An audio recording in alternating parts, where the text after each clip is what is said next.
ഞാൻ മന്ത്രിയായിരുന്നു. ആരെങ്കിലും എന്നെ കരിങ്കൊടി കാണിച്ചെന്നോട് ഞാൻ അതിന്റെ പുറകെ പോകേണ്ട കാര്യമാണ്. ഞാൻ എന്റെ വഴിക്ക് പോകും. ഇവര് മുദ്രാവാക്യം വിളിച്ചേക്കണ എത്രയോ മീറ്റർ ഇപ്പറയാണ്.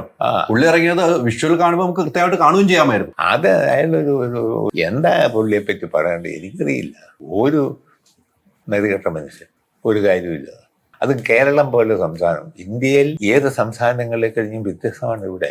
അതിവിടെ പ്രവർത്തിക്കുന്ന രാഷ്ട്രീയ പാർട്ടിക്ക് ഈ നില രൂപപ്പെടുത്തുന്നതിൽ പങ്കുണ്ട്. കമ്മ്യൂണിസ്റ്റ് പാർട്ടിക്കുണ്ട്, കോൺഗ്രസിനും ചില പങ്കുണ്ടല്ലോ. അല്ലാതെ അങ്ങനെ അവരുടെ ഭരണത്തിന് നേതൃത്വം കൊടുത്തില്ലേ? ശ്രീനാരായണ ഗുരുവും ചട്ടമ്പി സ്വാമികളും ബാക്കിയുടാനന്ദ സ്വാമികളും എത്രയോ മഹാരഥന്മാർ, വിവിധ ജാതി മതത്തിൽപ്പെട്ടവര്, മുസ്ലിം പണ്ഡിതന്മാര്, ക്രിസ്ത്യൻ പണ്ഡിതന്മാർ, എത്രയോ പേര്. അങ്ങനെയല്ല ഈ കേരളം ഇന്നത്തെ കേരളമായി രൂപപ്പെട്ടത്. അവിടെ എല്ലാം സംഭാവനയില്ലേ?